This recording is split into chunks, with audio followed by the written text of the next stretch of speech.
તો તમને લાગે છે ને હું ખોટો છું? લાગે છે ને તો આ પોડકાસ્ટ ન જોતા. અને હિન્દી થિયેટર જે છે ને એ તો બચ્ચું છે ગુજરાતી ને મરાઠી થિયેટરની સામે. સિદ્ધાર્થે જે ગુજ્જુભાઈની ફ્રેન્ચાઇઝી બનાવીને એ કાબિલે દાદ હતી.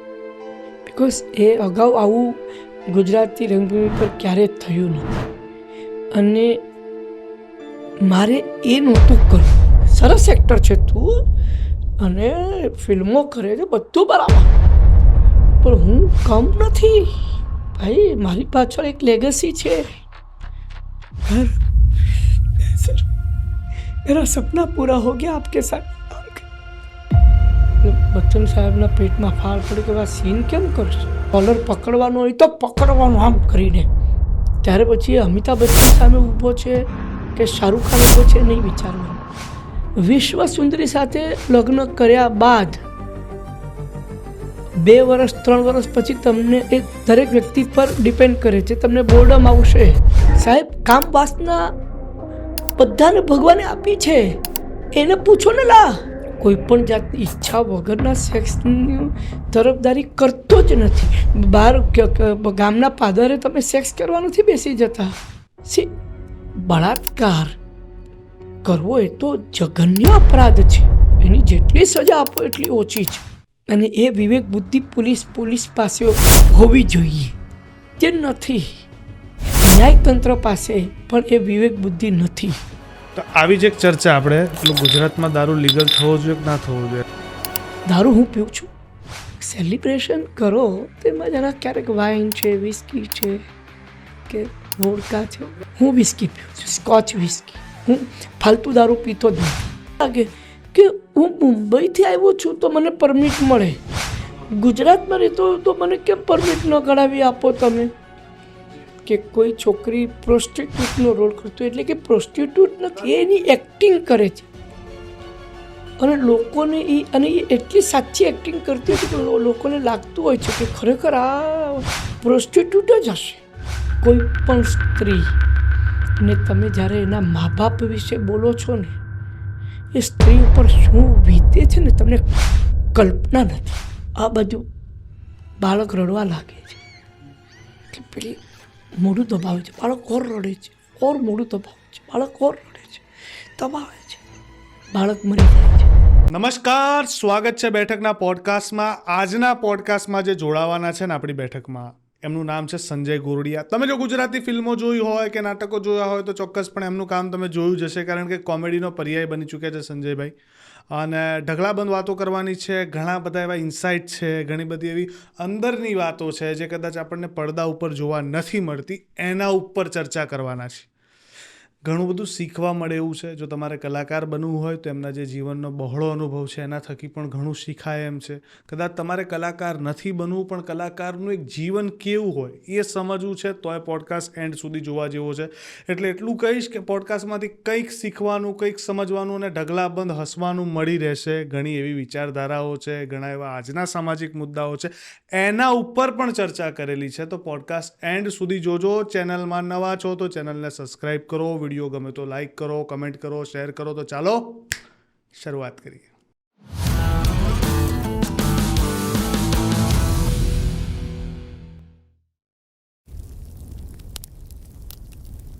નમસ્કાર સર, સ્વાગત છે બેઠકના પોડકાસ્ટમાં. Thank you. કેવી છે તબિયત? એકદમ સરસ. મારી તબિયતને શું થવાની, ઘોડા જેવી તબિયત છે. ના, અત્યારે ધડાધડ નાટકોના શો ચાલે છે એને કારણે જ તબિયત વધારે સારી રહે. એટલે કામ હોય તો તબિયત સારી રહે. કામ નહીં, નાટકના શો. નાટકના શો? કારણ નાટક મારા માટે કામ નથી. નાટક મારા માટે અમ્યુઝમેન્ટ છે. નાટક મારા માટે આનંદ છે. આનંદ છે. કોઈ દિવસ નાટકને કામના જેમ લીધું જ નથી તમે? કોઈ દિવસ. અચ્છા, તો ફિલ્મોના જે શૂટિંગ હોય એ કામ? એ પણ કામ જો ઇન્ટરેસ્ટિંગ હોય તો એ કામ જ હોય મારા માટે, એટલે આનંદ જ હોય. પણ મારું કેવું હોય છે કે હું ઘણીવાર તમે છે ને તે કોઈ ફિલ્મ લઈ લો પછી તમને, કારણ કે તમે જજ ન કરી શકો. તમને જ્યારે વાર્તા કે રોલ સંભળાવે પણ તમે એટલું જજ ન કરી શકો કે આ કેવું થશે. પણ પછી ક્યારેક તમે સેટ પર પહોંચીને તમને લાગે કે જરા ગડબડ છે, પણ એક વખત કમિટમેન્ટ આપ્યું એટલે આપણે આપણી પૂરી શિદ્દતથી આપણે કામ કરવાનું. એ મારે કારણે કોઈને એ તકલીફ થાય કે કોઈનો સમય બગડે મને બિલકુલ ન ગમે. એટલે કારણ કે હું ઓરિજિનલી તો પ્રોડ્યુસર છું, એટલે મને પ્રોડ્યુસરની પીડા બરાબર ખબર છે. અચ્છા, આ જ્યારે કોમેડી કરો છો તેના જે કેરેક્ટર હોય આનું ડેવલપેશન કઈ રીતના કરો? ક્યાંથી એ વાર્તા ઉપાડો, ક્યાંથી એ કેરેક્ટર ઉપાડો? કારણ કે એ જે મેં જોયું છે કે કલાકાર હોય એનું ઓબ્ઝર્વેશન પાવર બહુ ગજબનું હોય, અને તમારા તો ઘણા બધા એવા કેરેક્ટર છે કે જેમાં વસ્તુ દેખાઈ આવે કે ચાલે આવું તો જોવા મળે, ગામની ભાગોળમાં એક કાકા આવા હોય છે, આવા ઘણા કેરેક્ટર છે. તો એના ઉપર વાત કરો થોડી. મારું નાટક હતું જોક સમ્રાટ. હવે જોક સમ્રાટ જે છે ને એનો વિચાર મને કઈ રીતે આવ્યો કે મરાઠીમાં એક નાટક છે નટ સમ્રાટ, એટલે એને લોકો મરાઠી કે બધા જ લોકો એને બાઇબલ માને છે, નાટકોનું બાઇબલ કહેવાય. ખૂબ સરસ નાટક. મે બી કદાચ નાના પાટેકર સાહેબની કરેક્ટ કરેક્ટ એ જ પછી આપણે ત્યાં સિદ્ધાર્થભાઈએ કરી. હા, કર્યું. પણ એ નાટક જ્યારે ગુજરાતીમાં પણ ભજવાયું, જ્યારે પહેલી વાર 60s ભજવાયું હતું, બહોત નાચ્યો ગોપાલ, નાટક ચાલ્યું નહીં. પછી જ્યારે પ્રવીણ સોલંકીએ જ્યારે એ નાટક સિદ્ધાર્થ રાંદેરિયા સાથે કર્યું ને, તો એ નાટક જ્યારે મેં જોયું તો એ નાટક એમણે સોશિયલ બનાવી નાખ્યું. એકચ્યુઅલી એ નાટક સામાજિક નથી, એક કલાકારના ઇનર કોન્ફ્લિક્ટની વાત છે. એ કે કલાકાર છે ને તે ક્યારેય મરતો નથી, ક્યારેય રિટાયર થતો નથી. એ નાટકમાં એની વાઈફ કહે છે એ હીરોને, જે રિટાયર થઈ ગયો છે, કે મેં હવે નાટક છોડી દીધું. કે તમે નાટક છોડ્યું નથી, તમે નાટકને ઘરે લઈ આવ્યા છો. બહુ મોટી વાત છે. બહુ મોટી વાત છે. નાટકમાં એક બહુ સરસ વાત હતી કે એ જ્યારે એના દીકરાઓ છે, પૌત્રી છે ને, ઇમોશનલ કલાકાર હંમેશા ઇમોશનલ હોય. જે કલાકાર ઇમોશનલ નથી એની કલાકારી ક્યારેય વર્ક કરતી નથી. આ મારું દ્રઢપણે માનવું છે. તો એ ઘરે આવે છે તો એને જે પૌત્રી જે છે એના સ્કૂલમાં એક ફંક્શન છે ને, એમાં એને કંઈક પરફોર્મ કરવાનું છે. તો એને લાવણી શીખવાડી, લાવણી ડાન્સ. 8-10 વર્ષની છોકરી. હવે લાવણી ડાન્સ જે છે મરાઠીમાં, એ ડાન્સ પુરુષોને સિડ્યુસ કરવા માટે એ ફોર્મ જે છે લાવણીનું એ છે. જેમ આપણે ત્યાં મુજરાઓ છે હિન્દીમાં, એવી રીતે મરાઠીમાં એ લાવણી છે. તો પણ એ જ્યારે કરે છે, જ્યારે એને જે શીખવાડ્યું તો એને બધા એ નાજ નખરા બધા જ એને શીખવાડ્યા કે એક લાવણી કરતી વ્યક્તિ એ કઈ રીતે આ બધા ચેન ચાળા કરી અને કરે. એ પરફોર્મન્સ વાઇઝ અદ્ભુત હતું, પણ એમના મા બાપને બહુ ઓફેન્સિવ લાગ્યું. યુ સી, આપણે ક્વાઇટ ઓફન આપણે રિયલ અને રીલને મિક્સ કરી દેતા હોઈએ છીએ. સી, એ એક્ટિંગ છે, એ એક્ટિંગ છે. કોઈ છોકરી આજે કોઈકની પ્રેમિકાનો રોલ કરતી હોય કે કોઈ છોકરી પ્રોસ્ટિટ્યૂટનો રોલ કરતી હોય, એટલે કે પ્રોસ્ટિટ્યૂટ નથી, એની એક્ટિંગ કરે છે. અને લોકોને એ એટલી સાચી એક્ટિંગ કરતી હોય છે કે લોકોને લાગતું હોય છે કે ખરેખર આ પ્રોસ્ટિટ્યૂટ જ હશે. આ તો કલાકારની એ કલાકારી છે સાહેબ. તો એ જે છોકરી જ્યારે કરે તો એના મા બાપ કહે છે કે તમે આવું એને આવા બધા ચેનચાળા શીખવાડ્યા. પેલું સમજાવી નથી શકતું કે આ એક્ટિંગ છે, તમે સમજો. યુ સી, તો એ નટ સમ્રાટ છે. તો ગુજરાતીમાં પણ જ્યારે થયું તો એને સોશિયલ નાટક બનાવી નાખ્યું, નહીં તો વર્ક ન થતું. કારણ કે મરાઠીમાં એક કલ્ચર છે નાટકનું. ગુજરાતી નાટકો મરાઠીમાં કેવું હોય છે કે તમે બેંકની કોમ્પિટિશન પણ થાય, મ્યુનિસિપલ કોર્પોરેશનોની કોમ્પિટિશન થાય, ઇન્ટર કોલેજ ડ્રામા કોમ્પિટિશન થાય, ઘણી બધી પ્રવૃત્તિઓ થતી હોય છે. તો ત્યાં આગળ એ લોકોને ખબર છે કે બેકસ્ટેજ કોને કહેવાય, નેપથ્ય કોને કહેવાય, મેકઅપ કેવી રીતે થાય, શું હોય, રિહર્સલ્સ કેવી રીતે થાય. તો એ નાટક જ જે છે એ નાટકનું છે, નાટકના કલાકારનું છે. તો એ નાટક તમે અને કલાકારના ઓલ્ટર ઇગોની વાત છે. તો એ પણ વર્ક નહીં થાય એટલે સોશિયલ કરી નાખ્યું. પછી એના પરથી જ્યારે ફિલ્મ બની તો અગેન એ લોકો ગયા પ્રવીણ સોલંકી પાસે જ, એમણે સોશિયલ કરી નાખ્યું. મૂળ એ વસ્તુ નહોતી. મેં બેસીને એમ વિચાર્યું કે યાર, નટ સમ્રાટ જો ગુજરાતી પ્રજા માટે કરવાનું હોય તો શું કરી શકાય. તો પછી મને વિચાર આવ્યો જોક સમ્રાટ કરી શકાય. તો એ બિંદુ ત્યાંથી આવ્યું. એના ઉપર મેં વાર્તા બનાવી. હું એવું નહીં કહું કે નટ સમ્રાટનો એક અંશ નથી આવ્યો એમાં, અને એ મારો આઈડિયા પણ નહોતો બેઝિકલી. અગેન હું પણ જે બી ગ્રેડ સી ગ્રેડના નાટકોમાં કામ કરતો હતો. એ નાટકનું જે પાત્ર છે જોક સમ્રાટ, એ જે હવે અત્યારે જયંતિ જે છે એ હવે રિટાયર થઈ ગયો છે, પણ એ અગાઉ બી સી ગ્રેડના નાટકોમાં કામ કરતો હતો બધું. અને પણ એ નાટકનું તત્વ ગયું નથી. એટલે એ એના પૌત્રને એનું જે સ્કૂલમાં ફેન્સી ડ્રેસ કોમ્પિટિશન છે તો એમાં એને ભિખારી બનાવીને લઈ ગયું.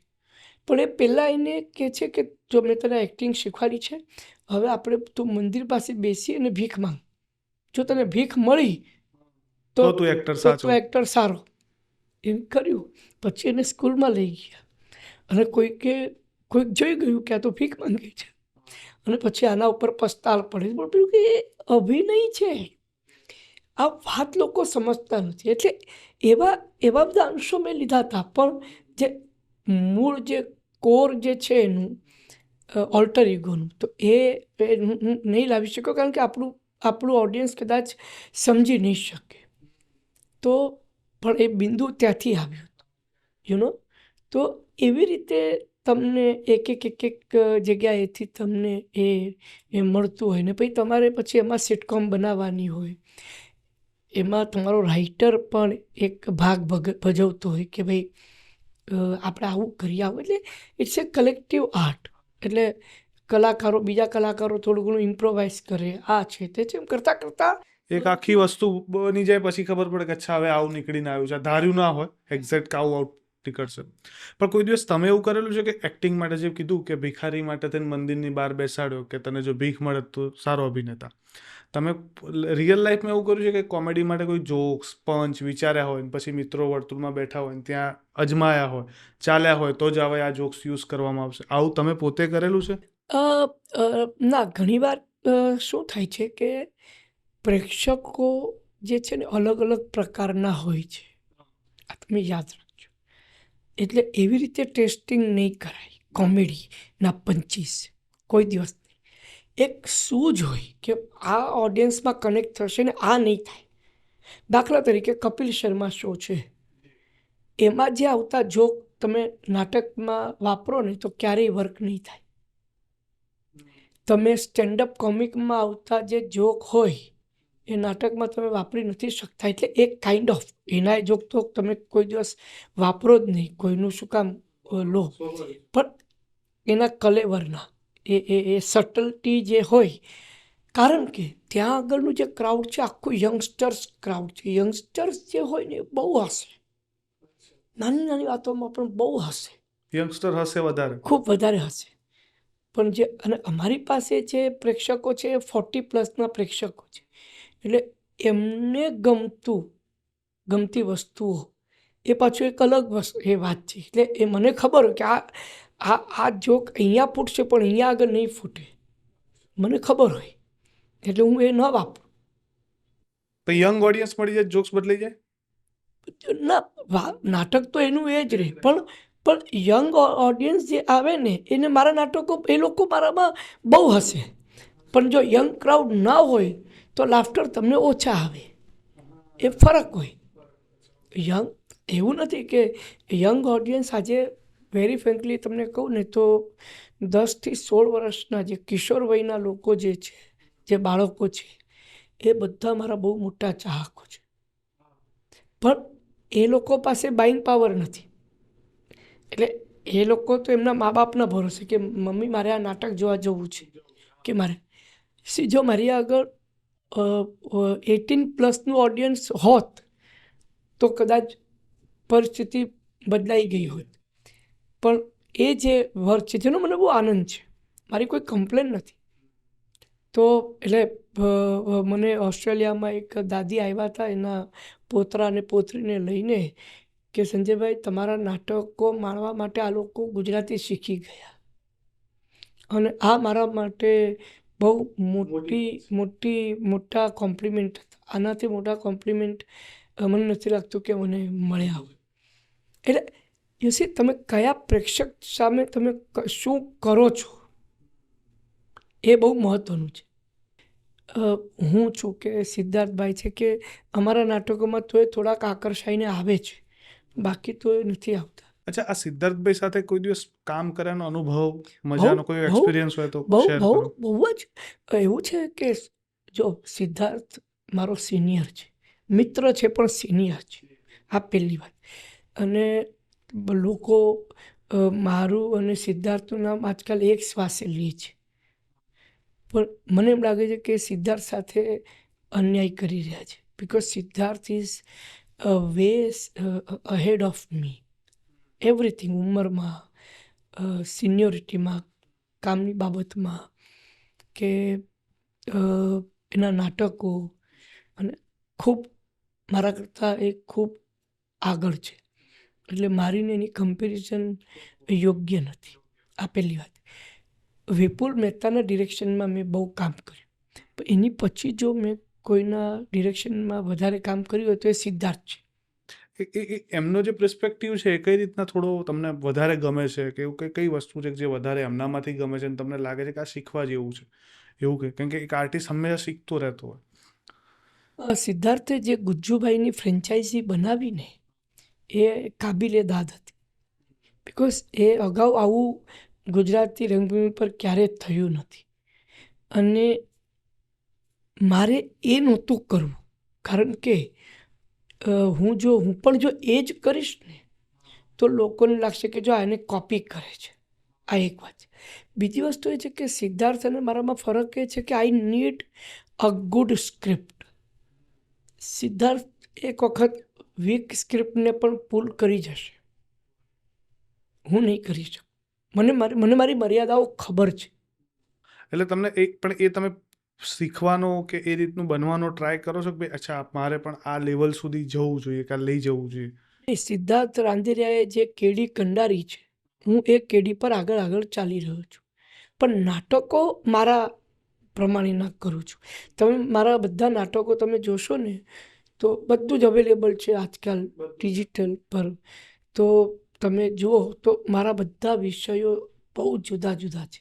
મારા નાટકની વાર્તા બહુ સ્ટ્રોંગ હોય છે. અચ્છા, થિયેટરની અંદર જે નાટક પ્લે કરતા હોય તો અમુક ટાઈમે કોસ્ટ્યુમ એવા હોય કે જેમ કે મૂછ લગાવવી પડે, વાળ વીગ લગાવવી પડે, આ થોડુંક ઇરિટેટિંગ થાય ખરું? અને એવું કોઈ કેરેક્ટર આજ સુધી પ્લે કર્યું કે એનો કોસ્ટ્યુમ કે એનો જે મેકઅપ હતો ને બહુ હાર્ડ પડ્યો, એ પહેરી અને કરવું થોડુંક ટફ પડતું તેવું? ના, એવું ન થવું જોઈએ. જ્યારે પહેલો શો તમે કરો એની પહેલાં જે ગ્રેન્ડ રિહર્સલ કરો ને એમાં તમારા એ બધા ગેટઅપ સાથે એક્વેન્ટેડ થઈ જવાનું. એના માટે જ તમે ગ્રાન્ડ રિહર્સલ્સ કરતા હો છો કે વીગ, કપડાં. તમે ઘણા લોકોને રિયલાઇઝ નથી થતું કે તમે જ્યારે પહેલી વાર કોઈ પણ કપડું પહેરો છો ને તો તમારું શરીર એને એક્સેપ્ટ નથી કરતું અને એ પસીનો છૂટે તમારો. નવા કપડાં, નવા શૂઝ, નવા બેલ્ટ, વીગ, કોઈક નવા કપડાં, નવા શૂઝ બધું આવે તો એ પહેરવાનું, સ્ટેજ પર ચાલવાનું, એ પહેરીને પરફોર્મ કરવાનું, મૂછ લગાડવાની હોય તો લગાડીને જ કરવાની. પણ કોણ જુએ છે અહીંયા? તારે એનાથી એક્વેન્ટેડ થવાનું છે.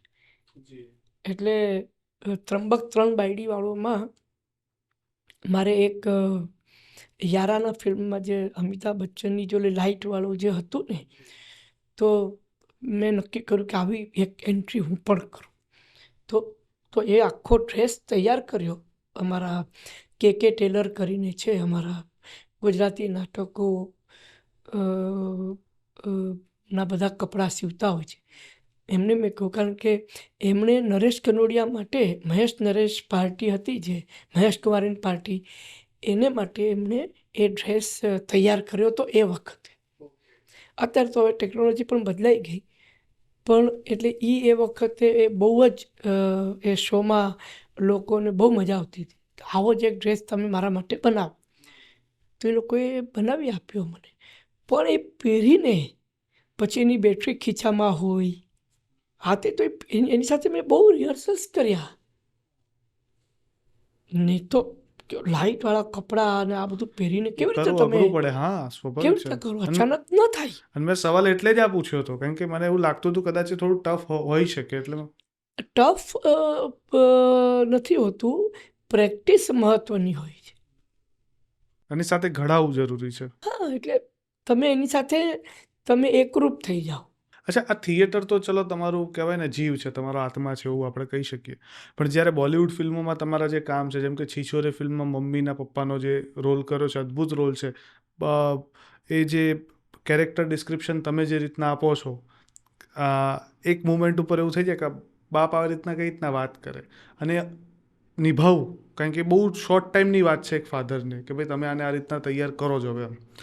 તો એવા રોલ નિભાવતા હોય જ્યારે ફિલ્મોમાં, તો કારણ કે એ બહુ ટૂંકો રોલ છે, તો એ એડપ્શન આવવું, એ સમજ આવી અને એને પરફોર્મ કરવું, કારણ કે તો ટાઈમ બી કદાચ શોર્ટ પીરિયડનો રહેતો હશે, તો એ કઈ રીતના સંભવ બને છે? અને એ કઈ અલગ પ્રેક્ટિસ પડે છે થિયેટર કરતાં, કે સેમ જ હોય છે? એ તમે જ્યારે થિયેટર કરતા હો ને, તો આ બધી વસ્તુ તમારા માટે બહુ આસાન થઈ જાય. અચ્છા. બહુ વાંધો નથી આવતો.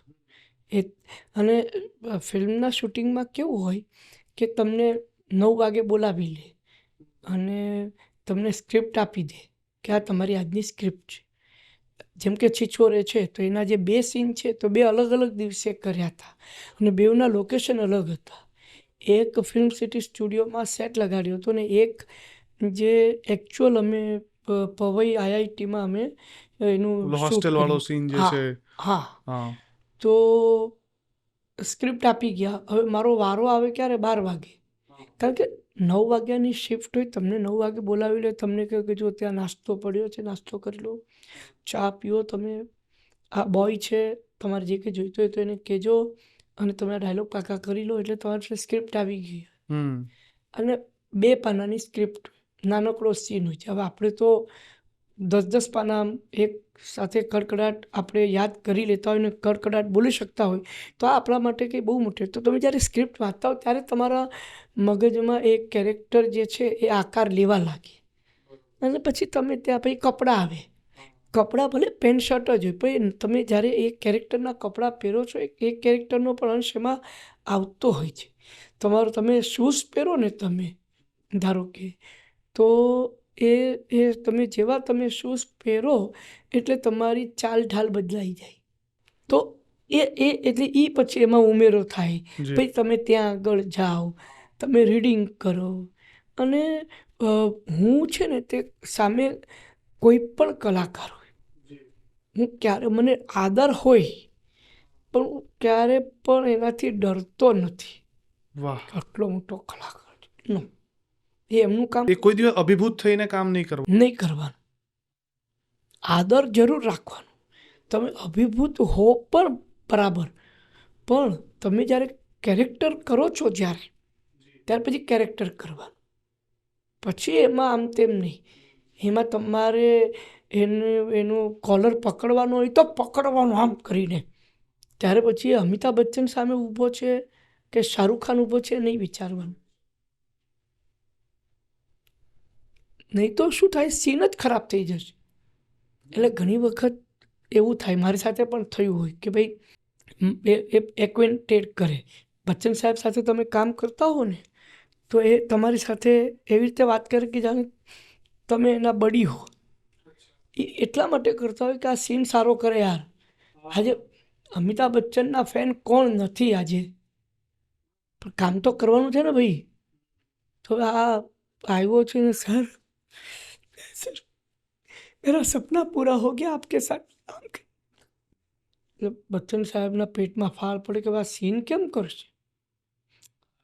અલ્ટિમેટ વાત તો એ છે ને કે આ સીન કેમ કરવાનું. અરે કોઈ બાત નહીં, કુછ નહીં હોતા હૈ, બસ છતાં अपन રીડિંગ કરતે. આવી રીતે કરીને એને કમ્ફર્ટેબલ કરી નાખે. આ વસ્તુ તમે અનુભવેલી છે ક્યારે કોઈ મોટા આર્ટિસ્ટમાં બીજા બચ્ચન સાહેબ સિવાય? એટલે મારા કેસમાં એવું આવ્યું જ નથી. મેં ક્યારેય કોઈને આવું મેં કર્યું જ નથી. અચ્છા, કોઈ વાર એવું બને કે જેમ કે બોલિવૂડ ફિલ્મની જ વાત કરીશ અત્યારે, કે સીધા સીન ટાઈમે જ સીધા એક્ટરને મળવાનું થાય સામે. અચ્છા, એટલે આ સુશાંત સિંહ રાજપૂત વાળો જે સીન છે એમાં તમે સીધા એ ટાઈમે જ મળો? હા, અને બહુ એકદમ. અને યસી મારો સુશાંત સાથે તો સીન નહોતો, પણ એ પણ હોય કે પેલા જે બે વરુણ શર્મા અને જે બીજો એક્ટર નામ ભૂલ્યું, એ બધા તો મારા બચ્ચાઓ છે, બચ્ચા જેવાઓ છે. એમનો શું અનુભવ છે? એમનો 5 વર્ષનો, મારો 45 વર્ષનો અનુભવ છે. એ મારા મનમાં હોય કે તું શું કરે છે, સરસ એક્ટર છે તું, અને ફિલ્મો કરે છે, બધું બરાબર, પણ હું કમ નથી ભાઈ. મારી પાછળ એક લેગસી છે. અને એને પણ ખબર હોય કે યાર इनको तो कहीं देखा है, हाँ ये सब करते रहते हैं कुछ ना कुछ. तो અને જ્યારે પહેલો ડાયલોગ બોલે ત્યારે ખબર પડી જાય ભૈયા ये एक्टर है भाई, ये કોઈ કમ નહીં. અને વાત એ છે કે નિતેશ તિવારી જેવો માણસ કોઈ આલતું ફાલતુને લાવે જ નહીં. હા, એ તો છે. એમને ત્યાં એક રોલ માટે 200 જણા લાઈનમાં ઊભા હોય અને 200 જણાના ઓડિશન જોઈને એમાંથી સિલેક્ટ કર્યું હોય. એટલે એને ખબર જ હોય કે આ તોપ જ હશે. અને તમે જ્યારે ડાયલોગ સ્ક્રિપ્ટ મૂકીને તમે જ્યારે ડાયલોગ બોલો ને એટલે સમજી જાય કે ભૈયા ये बहुत बड़ा एक्टर है. उसको પછી આસિસ્ટન્ટ ડિરેક્ટર, હવે જેમ કે મારો એક મિત્ર છે નરેશ શાહ, કે જે ગુજરાતી થિયેટરમાં એક્ટર હતો, એનો દીકરો એમાં એસોસિએટ હતો. તો પછી રિહર્સલ થાય, પછી કંઈ લાઇટિંગ થતી હોય, બ્રેક જેવું થાય, આમ તેમ 10-15 મિનિટ, ત્યારે પેલું કોણ ये, अरे ये वो वाले एक्टर है भाई, ये नाटक वगैरह. અચ્છા, થિયેટર, તમે જેવું થિયેટર કોને એટલે લોકોની રિસ્પેક્ટ આપોઆપ વધી જાય. હા, આ ફરક પડે છે થિયેટર કહેવાથી આજે પણ? બિલકુલ બિલકુલ. અને હિન્દી થિયેટર જે છે ને એ તો બચ્ચું છે ગુજરાતી ને મરાઠી થિયેટરની સામે. તો શું, હિન્દી થિયેટર જે છે એની કોઈ લેગસી નથી. પણ હવે આ તો તમારી કામની કે થિયેટરની કે કલા ક્ષેત્રની વાત થઈ. થોડું અંગત જીવનમાં વાતો કરવી છે. હમણાં રિસેન્ટલી થોડાક સમય પહેલાં કદાચ તમારું પર્સ ચોરાઈ ગયું હતું. હા, તમે રીલ બનાવીને મૂકી તો શું ઘટના શું હતી? અરે એ શું ભગત કી કોઠી ટ્રેન, હું નામ ખાસ જાણી કરીને લઉં છું કે જેથી કરીને લોકો પણ એ બાબતે સજાગ રહે. ભગત કી કોઠી નામની ટ્રેનમાં હું કમઠાણના પ્રમોશન માટે હું અમદાવાદ આવતો હતો. અને હું ટ્રેનમાં બેઠો એટલે મારી સેકન્ડ એસીની ટિકિટ હતી, લોઅર બર્થ હતી મારી. અને હું ત્યાં મેં મારી બેગ મૂકી અને મારી બાજુમાં એક નાનું પાઉચ હોય કે જેમાં મારો પાવર બેંક હોય, ઇન્સ્યુલિનનું મારું ઇન્જેક્શન.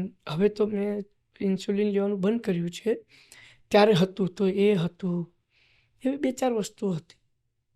વધારે કોઈ એવું કંઈ એમાં કંઈ એક્સપેન્સિવ હતું નહીં. અચ્છા, પૈસા એવો કંઈ? એવું કંઈ નહોતું. કે તો પૈસા તો મારા ખીચામાં જ હોય. હું મારી બોડી સાથે જ, મારા પૈસા, કાર્ડ્સ એ બધું મારી બોડી સાથે રાખું. અને મોબાઈલ પણ મારા ખીચામાં જ, એ પહેરીને જ હું છું, એટલે અંદર રાખીને જ હું છું. એ પેલું રાખ્યું હતું. ને ટીસી આવીને કહ્યું કે अपने सामान को संभालना, इधर बहुत चोरियाँ होती है. આ વાત મારા માટે બહુ નવાઈની હતી કે આવું કોણ કે અહીંયા બહુ ચોરી થાય છે. કોઈ દિવસ ટ્રેનમાં એવું થતું નથી એ રીતે. અને જ્યારે હું સુરત પાસે નહીં, બરોડા ઉઠ્યો જ્યારે બાથરૂમ માટે, ત્યારે ખબર પડી કે મારું પર્સ ચોરાઈ ગયું છે. તરત જ મેં કમ્પ્લેન કરી, આ તે બધું કર્યું. જોકે કંઈ થયું નહીં, કારણ કે એની પહેલાં ટ્રેન સુરત ઊભી રહેતી હતી. સુરતમાં એ લોકો જેને પણ લીધું હશે લઈને જતો રહ્યો હશે. મારું એવું માનવું છે કે એમાં ટીસી અને જે એટેન્ડન્ટ કે જે કોઈ હોય એ બધા જ એમાં ઇન્વોલ્વ હશે. અને પછી તો મને એમ ખબર પડી કે જે ભગત કી કોઠીમાં લોકો લગ્નની જાન ને બધું લઈને બહુ જતા હોય છે લગ્નની સિઝનમાં. તો એ લોકોના દાગીના આ તે ઘણું બધું એ ગયેલું છે એ લોકોનું. એ ટ્રેન એટલે થોડી જોખમી છે. જોખમી ટ્રેન છે અને આ કરવું જોઈએ કંઈક એમણે કે આ યોગ્ય નથી. વચ્ચે કંઈક ગાંધીનગરના મેટ્રો સ્ટેશન ઉપર રેલવે સ્ટેશન ઉપર ઊભા રહીને બી એક કંઈક રીલ બનાવી, કંઈક ભૂલ જાય છે લખાણમાં એવી કંઈક તમે અમદાવાદ એરપોર્ટ પર અને બદલાઈ ગયું. હા, અને શું બદલાઈ ભૂલ ગયું હતી, શું ભૂલ શું હતી મને શું, યાદ નથી, મેં જોયું તે હા, દિવસે. મને પણ અત્યારે મારે યાદ કરવું પડશે. એટલે સામાન પ્રાપ્તિ હવે આવે છે, સામાન પ્રાપ્તિ બેગેજ ક્લેમ. તો એનું કંઈક ભલતું જ ગુજરાતી હા, ગુજરાતી લખ્યું ખોટું હતું, ગુજરાતી ટ્રાન્સલેશન એનું કંઈક હા ખોટું જ હતું. તદ્દન બાકી બધું ઇંગ્લિશ પરફેક્ટ હતું, હિન્દી બરાબર હતું, ગુજરાતી અને તમને ખૂચ્યું કે યાર ગુજરાતમાં ગુજરાતી તો ખોટું ના. નથી કે એમાં કોણ અભણ માણસ છે કે જેણે આવું લખ્યું છે અને મેં બનાવી રીલ અને બદલાઈ ગયું છે. પણ તમને ખબર છે આજની તારીખમાં હું મારા એવા મિત્રોને ઓળખું છું, મારા એવા ઘણા છે કે જે બહુ જ સારા હોદ્દા ઉપર છે, ડૉક્ટર છે, ગુજરાતી જ છે, જુનાગઢ જામનગર ત્યાંના જ હોય, પણ એમને ગુજરાતી નથી શીખવું, એમને ગુજરાતી વાંચતા નથી આવડતું અને એનું એમને દુઃખ નથી, બટ એ ઇંગ્લિશ બહુ સરસ રીતે વાંચે, હિન્દી સરસ રીતે વાંચે અને ગર્વ છે એનો કે ભલે અમને ગુજરાતી નથી આવડતું. એકદમ ખોટી વાત છે. જો મને મરાઠી હું વાંચી શકું છું, મરાઠી મારું બોલવાનું બહુ સારું નથી પણ તોય હું બોલતો હોઉં છું. મારા મરાઠી કલાકાર મિત્રો સાથે હું મરાઠીમાં વાત કરું છું, એમની સ્લેંગ પકડું છું. એક્ટર હોય ને એટલે લહેજો પકડી લો, શબ્દ ભંડોળ તમારું ઓછું હોય. તો ભાષા જો તમને વધારે આવડે તો એ તમારા માટે સારું છે.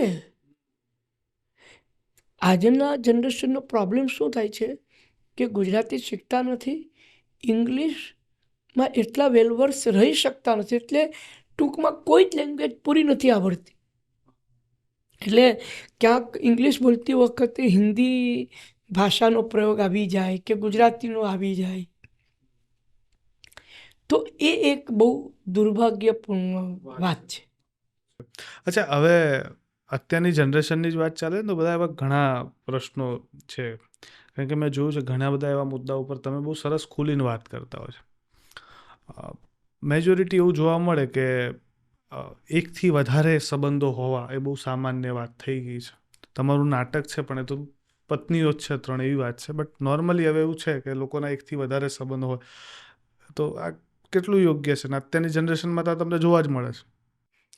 નહીં, જો હું તમને એક વાત કહું, દિલીપ કુમારના જમાનામાં એવું હતું કે hero should be right, legally, morally and emotionally.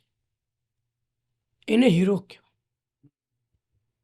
તમે દિલીપ કુમારની ફિલ્મ છે અમર, એ મેઘાણી સાહેબની એક વાર્તા છે, અપરાધ કે મને નામ યાદ નથી. એમાં એમણે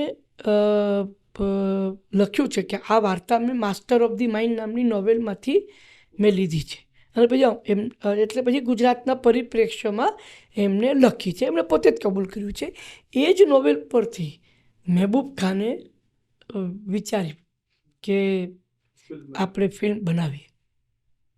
એટલે એમને મેઘાણીની વાર્તા વિશે ખબર જ નહોતી, પણ કારણ કે મેં બંને જોઈ છે એટલે મને ખબર છે કે મેં આ વાંચી પણ છે ને એ ફિલ્મ જોઈ પણ છે. તેમાં વાત એ છે કે એક જજ છે ગામમાં, જેનું બહુ માન છે, લોકો એને બહુ આદરથી જુએ છે, અને એક અલ્લડ યુવતી છે કે જે એના ગામડેથી અહીંયા આગળ ટાઉનમાં એ કંઈક સામાન વેચવા આવી હતી ને છેલ્લી બસ જતી રહી છે ને ખૂબ વરસાદ છે અને વરસાદમાં ભીંજાઈ રહી છે અને પછી આશરો લેવા આના ઘરમાં આવે છે.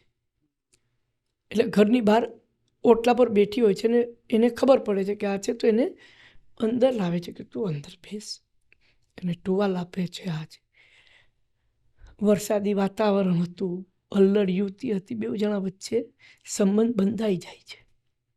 છોકરી પ્રેગ્નન્ટ થઈ જાય છે. છોકરી માટે તો આ જજ એટલે ભગવાન છે, અને બંનેની સહમતિ થયું છે. છોકરી બીજે દિવસે નીકળી જાય છે ઓલાને કહ્યા વગર. પેલાને ખબર જ નથી કે આ યુવતી ક્યાં છે, કે એ પ્રેગ્નન્ટ થાય છે. તો એની માને ખબર પડે છે, એટલે એની મા કહે છે કે તું એને એના પિયરમાં કોઈકને ઘરે મોકલી આપે છે, કે ત્યાં તારો બાપ જલ્લાદ છે, કે તને મારી નાખશે, તને ખબર નથી, તું જા અહીંયાથી. એને મોકલી આપે છે. અને એ જાતિ, હવે અત્યારે જાતિ સૂચક શબ્દો વપરાતા નથી એટલે હું નથી નામ લેતો, એમાં તો લખેલું છે નોવેલમાં તો, કે એ જે હોય છે એ જાતિ, અને કે બાપને એવું ન હોય કે દીકરી ક્યાં ગઈ, કે કોના ઘરે ગઈ છે, કેમ આટલો વખત થયો તો આવી, કે એવું તો ન હોય. અને બાળક થઈ ગયું છે, અને હવે મા ને એને દીકરી પણ ઈચ્છે છે માને મળવા માટે. તે મળવા માટે આવે છે. બાપ બહાર ગયો છે, મળવા માટે આવે છે. અચ્છા, ગામમાં બીજો એક માણસ પણ હતો કે જે આ છોકરીની પાછળ હતો, વિલન ટાઈપનો. એક બીજી વ્યક્તિ પણ હતી કે જે આને મનોમન પ્રેમ કરતો હતો, કારણ કે આ યુવતી એવી હતી. અચ્છા, પેલો જે જજ જે છે એની કોર્ટશીપ ચાલી રહી છે કોઈક એક યુવતી સાથે, અને આ જે છોકરી છે એ ઘરે આવે છે કે બાળકને લઈને, અને બે મા દીકરી રાજી છે કે બાળક છે, પણ ત્યાં ખબર પડી કે એનો બાપ આવી રહ્યો છે, એટલે એને નીચે ભંડકિયામાં મોકલી આપે છે કે બાપને ખબર ન પડે. આ બધું બાળક રડવા લાગે છે, એટલે પેલી મોઢું દબાવે છે, બાળક ઓર રડે છે, ઓર મોઢું દબાવે છે, બાળક ઓર રડે છે, દબાવે છે, બાળક મરી જાય છે. એ બાળકને લઈને એ જાય છે કે આને હું કૂવામાં ફેંકી દઉં. એ જઈને કૂવામાં ફેંકી દે છે, અને પેલો જે વિલન એ જોઈ જાય છે, એટલે એને કહે છે કે હું જે તે આ વાત કહી દઈશ. એ પોલીસમાં જાણ કરે છે, એને પોલીસ લોકઅપમાં મૂકે છે, એના પર કેસ ચાલે છે, અને એ કેસ આની કોર્ટમાં આવે છે. અને જજ સમજી જાય છે કે આ બાળક એનું છે, હવે કરવું શું. અચ્છા, એણે એની પ્રેમિકાને બધું જ કહી દીધું છે કે આવી ભૂલ થઈ છે મારે, અને હવે આ જ યુવતી મારે ત્યાં આવી છે કે મને સમજાતું નથી હું શું કરું. પેલી કે જો તું ખોટો નિર્ણય કોઈ લેશે ને તો હું તારી સાથે નહીં રહું, તો સાચો નિર્ણય લેશો તો હું તારી સાથે રહીશ.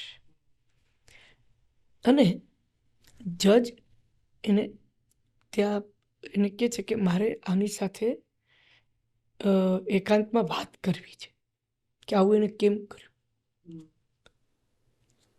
એટલે એને લઈ જાય છે અલગ રૂમમાં. એ રૂમમાં પાછળ એક બીજો દરવાજો છે, ત્યાંથી જે માણસ એને મનોમન પ્રેમ કરતો હતો એને બોલાવે છે કે તું આને પ્રેમ કરે છે તો આનું ધ્યાન રાખશે, તમે બે જણા અહીંયાથી ભાગી જાઓ. એને ભગાડી મૂકે. અને એ જમાનામાં નાના નાના રજવાડાઓ હતા, એટલે એ બોર્ડર ક્રોસ કરી નાખે 3 કલાકમાં, પછી એને કંઈ કરી ના શકો. 3 કલાક પછી એ બહાર આવે છે કે મેં આને ભગાડી દીધી છે, તમે મને એરેસ્ટ કરી લો.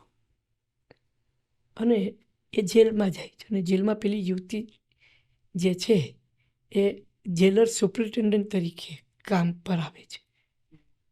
અને એને કહ્યું કે મેં તને કહ્યું હતું ને કે જો તું સાચો નિર્ણય લેશે તો હું તારી સાથે રહીશ. આ વાર્તા. હવે આ હીરો જુઓ, હીરો લીગલી, મોરલી, ઇમોશનલી સાચો છે. અમિતાભ બચ્ચનના જમાનામાં hero may not be right legally, it's okay, morally ને ઇમોશનલી સાચો હોવો જોઈએ. દીવાર ફિલ્મ પછી આવ્યો Shahrukh Khan. Hero may not right legally, morally, he should be right emotionally. Baazigar. તો યુ સી આ બધા આપણા સ્ટેજીસ છે. યુ સી જેમ જેમ જમાનો આગળ વધતો જાય છે ને એ અને વધારે સમાજ સારો બની રહ્યો છે એવું મને લાગે છે. સી તમે ઓનેસ્ટ હોવા જોઈએ. લવ આજકાલમાં એક સીન છે કે પેલીના લગ્ન થઈ ગયા છે, સુહાગરાત છે, અને પેલી કે મને એના વિચારો આવે છે. આવું ન થવું જોઈએ ને. તું તો માને છે ને કે આવું ન થવું જોઈએ, હે ને? પણ મને આવું થાય છે, હવે હું શું કરું? અત્યારનો પ્રશ્ન છે પણ આવો છે ને કે હું એક સાથે બે જણને પ્રેમ કરું છું, હું શું કરું હવે? એટલીસ્ટ ઓનેસ્ટ તો છે. સ્વીકારવું નહીં. હું એ કહી રહ્યો છું કે આપણે અહીંયા કોઈ ચુકાદો આપવા નથી બેઠા. હું માનવ મનની વાત કરી રહ્યો છું કે આવું છે. આનાથી ઉપર એક છે ને, આ તો કદાચ ઇમોશનલી જે વાત આવે એમાં સમજે, પણ હવે છે ને પેલું ફિઝિકલી થઈ ગયું છે ખાલી વન નાઇટ સ્ટેન્ડ. આવું કલ્ચર બી ધીમે ધીમે કલ્ચર હું એ જ કહી રહ્યો છું સાહેબ. કામ વાસના બધાને ભગવાને આપી છે. એને પૂછો ને, લા ભગવાનને પૂછો તો મને કેમ આપી તે કામ વાસના? વિશ્વ સુંદરી સાથે લગ્ન કર્યા બાદ 2 વર્ષ 3 વર્ષ પછી તમને એક દરેક વ્યક્તિ પર ડિપેન્ડ કરે છે, તમને બોર્ડમ આવશે અને પછી એની સાથે તમે સેક્સ કરતા તમે કોઈ ત્રીજી વ્યક્તિનો વિચાર કરશો, એ પણ કોઈકનો વિચાર કરતી હશે. આ કોમન ફિનોમિના છે કે નહીં વિચારી લો, તમને ખબર પડશે. What is masturbation? તમે કોઈને ઇમેજિન જ કરો છો ને, સ્ત્રી હોય કે પુરુષ. ઓકે ના, હવે તો સ્ત્રીઓને પણ આ સવાલ પૂછવામાં આવે છે કે ડુ યુ માસ્ટરબેટ? યા ઓફકોર્સ, એવું કહે છે, લોકો સ્વીકારે છે. સ્વીકારવું એક વાત છે, કરવું બીજી વાત છે. તો જે કર્મ જે છે એ તો વર્ષોથી ચાલતું આવ્યું છે.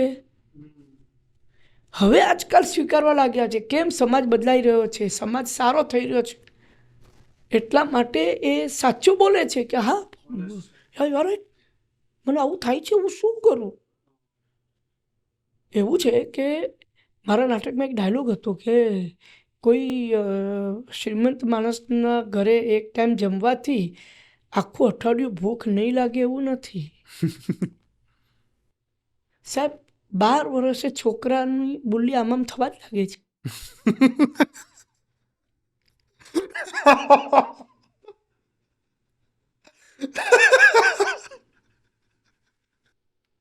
એ કોણ કરે છે? એ કોણ કરે છે? એની બાયોલોજીકલ કન્ડિશન. એસી આપણે એને કેમ નકારીએ છીએ? તમે એમ કહો છો કેમ તું 4 વાર ખાય છે યાર? તે હમણાં તો જમ્યો તો. આપણે નથી કહેતા ટોયલેટ માટે તો અમને કહેવામાં આવતું હતું, કેટલી વાર જાય છે ભાઈ? તો મને એમ થાય કે પણ હું શું કરું? તો સ્વાભાવિક છે. અમને એવું શીખવાડવામાં આવ્યું હતું અને એ ગીટ લઈને હું ચાલ્યો છું. અચ્છા. કે સવારે જવાનું એક જ વાર, પણ પછી ખબર પડી કે નો, બાયોલોજીકલી એ પોસિબલ નથી. તમને છે તે પોટી તમને ગમે ત્યારે આવે, એવું ના હોય કે સવારે જ આવે, એવું ના હોય. ભાઈ એટલી સહજ ઘટના છે સેક્સ બી. એક્ઝેક્ટલી હું એ કહું છું. પણ આના ચક્કરમાં છે ને, હમણાં રિસેન્ટલી જ કદાચ સમાચાર વાંચ્યો, કાલે જ એક બાળકીનું અવસાન થઈ ગયું બલાત્કાર પછી. આવી ઘટનાઓ પછી બહુ બહાર નહીં. હું એ જ કહી રહ્યો છું કે તમે દાબો ને, સ્પ્રિંગને જેટલી દબાવો એટલી ડબલ ઉછળે. હું બળાત્કારનું સમર્થન કે કોઈ પણ જાતની ઈચ્છા વગરના સેક્સની તરફદારી કરતો જ નથી. આ તો બંનેના સહમતિની વાત કરી રહ્યો છું. એ તો તમે કરી જ ન શકો ને. કોઈ માણસ ખાતો હોય તો એની થાળી જૂટવી લો છો, ના. જૂટવો છો તો એ ગુનો ગણાય છે ને. અથવા તો તમને ટોયલેટ લાગે તો તમે ટોયલેટમાં જાઓ છો ને, કોઈના ઘરની બહાર તો નથી કરતા ને. એ અસભ્ય વર્તન છે ને. એવી રીતે આમાં પણ સભ્ય અસભ્ય જેવું હોય ને, કે તમે કઈ બહાર ગામના પાદરે તમે સેક્સ કરવા નથી બેસી જતા. એ અસભ્ય વર્તન છે. એ બધું અલગ છે. આપણે એ બધું મિક્સી બહુ કરીએ છીએ. બળાત્કાર કરવો એ તો જઘન્ય અપરાધ છે. એની જેટલી સજા આપો એટલી ઓછી છે. એ ન જ થવું જોઈએ. મેરિટલ રેપ ન જ હોવો જોઈએ, ન જ હોવો જોઈએ. પ્રોબ્લેમ એ છે કે એને કાયદામાં કેવી રીતે બાંધશો? સાહેબ, તમને ખબર છે, કોઈ પણ સ્ત્રી ને તમે જ્યારે એના મા બાપ વિશે બોલો છો ને, એ સ્ત્રી ઉપર શું વીતે છે ને તમને કલ્પના નથી. કે તમે કોઈ પણ સ્ત્રીને તમારે એને મારવાની જરૂરત જ નથી. એનો પતિ ફક્ત એના બાપ અને મા વિશે ને એના પિયરિયાઓ વિશે બોલે ને, પેલું કાળજું કપાઈ જાય. સાહેબ, આ પણ એક જાતની હિંસા જ છે અને આ ન હોવી જોઈએ. પણ તમે જ્યારે એને લીગલ ફ્રેમવર્કમાં જ્યારે તમે એને મઢો છો ને, ત્યારે એમાં બહુ બધી ગરબડો થાય છે. કારણ કે એમાં પછી ઘણું બધું પછી એ સૂકા ભેગું લીલું પણ બળી જતું હોય છે. અને એ વિવેક બુદ્ધિ પોલીસ પાસે હોવી જોઈએ, તે નથી. ન્યાયતંત્ર પાસે પણ એ વિવેક બુદ્ધિ નથી. ઘણા જજીસમાં વિવેક બુદ્ધિ નથી હોતી આજે. એવી જ રીતે પોલીસ પાસે પણ નથી હોતી. એટલે એનો દુરુપયોગ થાય છે. લોકો આપઘાત કરવા પડે છે. તો આ એક વસ્તુ. મેરિટલ રેપ કેસમાં તો હમણાં સરકારે જાહેર કર્યું કે ભાઈ અમે એના ઉપર કોઈ કાયદો બનાવવાના ફેવરમાં નથી. કેવી રીતે તમે કરો? હર વર્ડ્સ અગેન્સ્ટ હિઝ વર્ડ્સ થઈ ગયું ને. હા, 100%. બીજું શું? તો તમે એને કાયદામાં કેવી રીતે બાંધી શકો? ના. ખોટું છે, પણ કાયદામાં બાંધી કઈ રીતે શકો? તો આવી જ એક ચર્ચા આપણે પેલું ગુજરાતમાં દારૂ લીગલ થવો જોઈએ કે ના થવો જોઈએ એના ઉપર કરી. કેમ ન થવો જોઈએ? શું કામ ન થવો એનાથી જોઈએ? ગુના વધશે. કેવી રીતે? અત્યારે ઓછા ગુના થાય છે. અત્યારે દારૂ પીને લોકો બેફામ ગાડી નથી ચલાવે છે. તો તમે શું કરી શકશો? અત્યારે પણ થાય છે, પછી પણ થશે. જે બે જવાબદાર લોકો છે તો કરશે જ. પાવરફુલ લોકો છે એમને ડર નથી. પણ માણસે દારૂ પીવો જોઈએ કે ના પીવો જોઈએ? દારૂ હું પીઉં છું, ઓકેશનલી પીઉં છું. અને હું દારૂ નહીં પીઉં છું, દારૂ મને નથી પીતો. એમાં ફરક છે આ બંને વસ્તુમાં? બહુ મોટો ફરક છે. શું ફરક છે? કે હું દારૂને પીવું છું ને દારૂ મને પીવે છે, આ બંનેમાં ફરક શું? વ્યસન. હા. આ બધામાં એવા ગુણધર્મો એવા છે, ધર્મો છે. ગુણધર્મ તો ન કહેવાય, દોષ ધર્મ, કે એ તમને એની આદત પાડે કે તમે આજે પીઓ તો કાલે પણ પછી પીવાનું મન. તમે મનના મજબૂત હોવા જોઈએ. હું આજે ધારો કે મેં 15 દિવસ પહેલાં એકાદ પેક પીધો હોય, 2 પેક પીધા હોય દારૂ, અને પછી આવું આજે પાર્ટી છે તો જરા આવજો ને, તો તરત આપણે એમાં એન્જોય કરવા માટે 2-2.5 પેક તમે પીઓ. તમે દારૂ પીને તમે પછી કંઈ પણ બકવાસ કરવા લાગો, ગાડી ચલાવવા લાગો, કે આવું બધું ન થવું જોઈએ. તમે ક્યારેક સેલિબ્રેશન કરો તો એમાં જરા ક્યારેક વાઇન છે, વિસ્કી છે કે વોડકા છે. તમને શું વધારે ભાવે છે? હું વિસ્કી પીઉં છું, સ્કોચ વિસ્કી. હું ફાલતુ દારૂ પીતો જ નથી. એટલે એ નહીં. હું ફોરેનની ટૂરો હું બહુ કરું છું, તો ત્યાંથી હું સ્કોચ વિસ્કી લઈ આવું. અને મારી ફેવરિટ વિસ્કી બ્લેક લેબલ છે. એકલા પીવું ગમે કે એકલા પીવું પણ ગમે, મિત્રો સાથે પણ ગમે, બંને રીતે ગમે.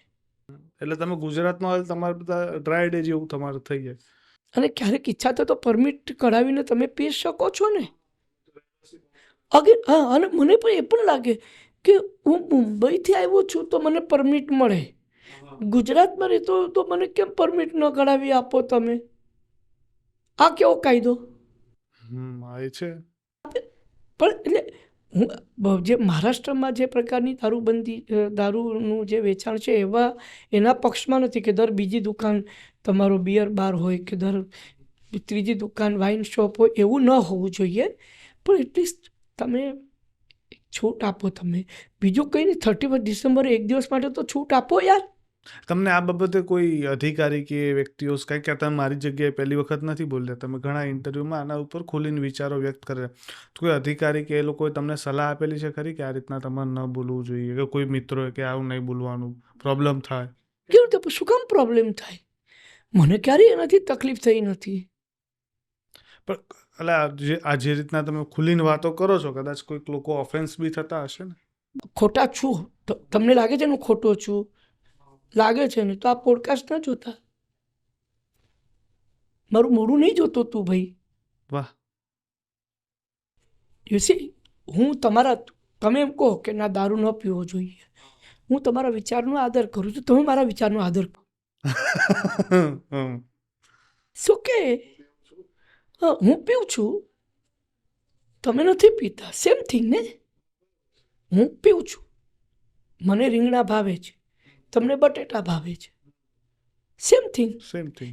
અચ્છા, અત્યારે પોલીગેમીનું થોડું વધારે ચલણ છે, આના સમર્થનમાં છો? ચલણ નથી, તો ચલણ નથી. યુ સી, પોલીગમી એટલે એક કરતાં વધારે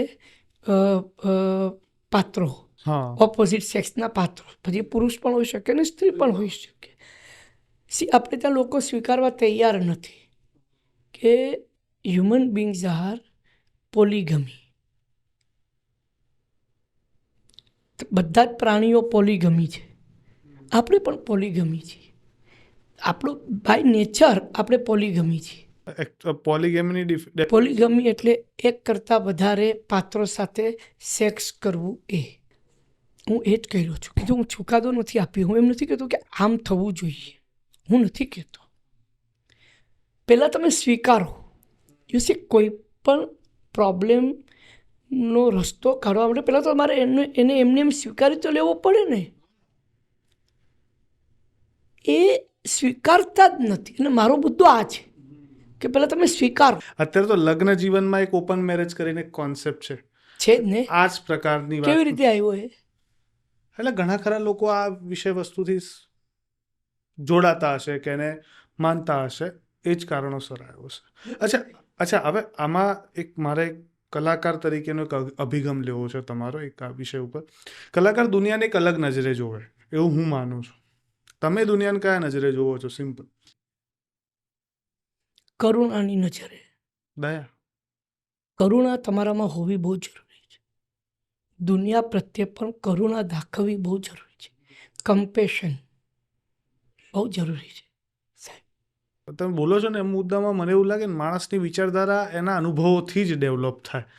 તો આ બોલિવૂડ ઇન્ડસ્ટ્રીમાં કે તમારા કલાકાર જગતમાં કોઈ એવો કલાકાર કે જેની જોડે કામ કરવું તમને બહુ અઘરું રહ્યું હોય, કે જે આ ભેદભાવની વૃત્તિ કે એવું કંઈ લાગ્યું હોય તમને? ના, મને ના એવું ક્યારેય થયું નહીં. બોલિવૂડમાં કે કોઈ એવો કલાકાર જે તેની સાથે કામ કરવું ટફ નહીં, ખરાબ નહીં અનુભવ, પણ અઘરું લાગ્યું હોય કે આ એવું કંઈ મને, કારણ કે યુ સી, તમને એવું મહત્વ જ ન આપે. કોઈ તમારું અપમાન ન કરે, ઇધર આ, ચાલ એસા કર, આવું કોઈ કરે જ નહીં. આવું કોઈ કરે શું કામ? પણ જરૂરત નથી. ધારો કે માણસ ગોળથી મરતો હોય તો ઝેર હું કામ આપવાનું? એક પ્રોફેશનલ એક્ટર છે, મેં મારું ઇશ્ક ફિલ્મને 25 વર્ષ પૂરા થયા તો મારો ઇન્ટરવ્યૂ લેવામાં આવ્યો હતો કે તમે સીન કર્યો તો આમિર ખાન, અજય દેવગન સાથે તમારા કેવા સંબંધો છે? મારો કોઈ સંબંધો જ નથી. એ લોકો મિક્સ જ ન થાય કોઈ દિવસ તમારી સાથે. કારણ કે ઇશ્ક પિક્ચરમાં પેલો પાઇપ કાપવા વાળો એક નાનકડો સીન હતો. અમે બધા સાથે જ હતા. અચ્છા. તમારી સાથે એટલા મિક્સ જ ન થાય. તમને એવું ઈગો કે એવું એ ન લાગે? ઈગો પણ ન લાગે. એવું ના હોય કે આની સાથે વાત જ નહીં કરું, કે કે એને પોતાનું કામ, જેમ હું પ્રોફેશનલ છું એ પણ પ્રોફેશનલ છે, એને પોતાનું કામ કરું, મેં મારું કામ કર્યું, છૂટા પડી ગયા. એ તમારી સાથે ઘરોબો ન કેળવે. અચ્છા, દિલીપ જોશી સાથે કામ કરવાનો તમને મોકો મળ્યો. અત્યારે કોમેડીના કહેવાય ને, મારું તો આખું બાળપણ એમની જ કોમેડી જોતાં જોતાં નીકળેલું છે. ખાસ કરીને જેઠાલાલનું જે કેરેક્ટર છે એમની સાથે તમને કામ કરવાનો અવસર મળેલો છે? હા, એટલે હું ત્યારે પ્રોડ્યુસર હતો.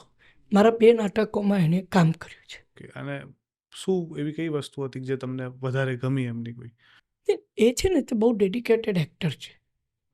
એ સ્ક્રિપ્ટ આવે તો એ સ્ક્રિપ્ટ પહેલાં વાંચે, એમાં એ પોતાની રીતે સુધારા વધારા કરે, ડિરેક્ટર સાથે ચર્ચા કરે કે આને આમ કરીએ તો, આને આમ કરીએ તો, એ બધું. એટલે એનામાં એક ડિરેક્ટર પણ છુપાયેલું છે દિલીપમાં. અને બહુ સારો એક્ટર. હવે અત્યારે તારક મહેતાને કારણે એની ટેલેન્ટ જે છે એ એક જેઠાલાલ પૂરતી જ બંધાઈ ગઈ છે, પણ બાકી બહુ સારો એક્ટર. અચ્છા, તમારું એક પત્નીવાળું નાટકો ઘણા છે જે જોયેલા છે. આ તમે હમણાં જ વાત કરી 2 બાયડીવાળો, એ નાટક પણ છે. હવે આવ્યું ત્રંબક 3 બાયડીવાળો. આવા કેટલી બાયડીઓ સુધી લઈ જવાનું પ્લાનિંગ છે? મારું છેલ્લું છે. આનાથી વધારે બાયડીઓ? હું મારી જાતને રિપીટ કરવામાં માનતો નથી, વેરી ફ્રેન્કલી કહું તો. સુંદર 2 બાયડીવાળો મેં કર્યું, તમે નાટક અવેલેબલ છે, જોઈ લો. કે એમાં 2 પત્નીત્વ કે બહુપત્નીત્વને કોઈ જગ્યાએ પણ પ્રોત્સાહન આપતું છે જ નહીં. 2 અલગ અલગ વ્યક્તિઓએ લગ્ન કર્યા છે એમાં તો, બરાબર. એ સિચ્યુએશન જ એવી છે. ત્રંબક 3 બાયડીવાળો, એની જે વાર્તા જ્યારે મેં વિચારી, જ્યારે તો મને બહુ ઇન્ટરેસ્ટિંગ લાગી કે આ વાર્તા બહુ સરસ રીતે કહી શકાય. અને એ જસ્ટ 3 પત્નીની વાત નથી, એની વાર્તા બહુ અદ્ભુત છે. અચ્છા, મેનિફેસ્ટેશનમાં તમે બહુ માનો છો? બહુ માનું છું. કઈ રીતના જીવનમાં કોઈ રીતે સાર્થક થયું છે? સાર્થકમાં એવું છે કે મેનિફેસ્ટેશન કહો, પછી સપનું કહો, કંઈ પણ કહો, ઓટો સજેશન કહો, વોટેવર, એ ભલે તમે એ રીતે અલગ અલગ નામથી કહો, પણ હોય ને, મન હોય તો માળવે જવાય, મહાબળેશ્વરે જવાય ને માથેરાને જવાય. મૂળ પહેલાં તમારું મન બનાવવું પડે. તો વિચાર કરો કે સંજય ગોરડિયા એક 5 ફૂટ 3 ઇંચનો માણસ, કાળિયો બટકો બેઠી દડીનો માણસ, આજે 102 નાટક, 103 નાટક પ્રોડ્યુસ કરે છે, 46 નાટકોમાં મુખ્ય ભૂમિકાઓ ભજવે છે અને મેન લીડ રોલ કરે છે. આ બધું કઈ રીતે શક્ય બન્યું? પહેલાં વિચાર્યું હોય ત્યારે થાય ને. તમે પહેલાં સપનું જુઓ, પછી તમે એને અમલમાં મૂકો અને પછી તમે એને કરો. અચ્છા, તમારા નાટકોના છે ને મોનોલોગ બહુ વખણાય છે, આજે બી રીલ્સમાં આવે. એટલે હવે પોડકાસ્ટ આપણે પૂરો કરવો છે, ઘણી બધી વાતો કરી, બહુ મજા આવી, પણ છેલ્લે થોડા મોનોલોગ તમારા સાંભળવા છે. 3 બાયડી વાળોમાં એક ડાયલોગ છે કે મારું નામ ત્રંબક દ્વારકાદાસ તાવડા, અમારી તાવડાની દુકાન હતી એટલે અમારી સરનેમ તાવડા પડી ગઈ. મને આ માનુની પસંદ છે, હું આમની સાથે 3 દિવસ માટે હંગામી ધોરણે લગ્ન ગ્રંથિથી જોડાવા માટે તૈયાર છું. આપણો તો એક જ નિયમ, નો મિસ નો કિસ, ઓનલી ફીસ. 3 દિવસ તમારા ઘરના એક ખૂણામાં પડ્યો રહીશ, 2 ટાઈમ જમવાનું, રાત્રે વિસ્કીની ક્વાર્ટર, બાકી તમારી બધી શરતો સાંભળ્યા વગર મંજૂર છે. મજા આવી. Thank you. Thank you so much બેઠકમાં જોડાવા બદલ. ઢગલાબંધ વાતો કરી. મને હજી ઈચ્છા છે બહુ વાતો કરીએ, પણ સમય મર્યાદાને ધ્યાનમાં રાખી આપણે પોડકાસ્ટ અહીંયા પૂરો કરીએ. નોર્મલી કરીએ છીએ એના કરતાં ઘણો લાંબો પોડકાસ્ટ મેં કર્યો છે, એટલે thank you so much. Thank you.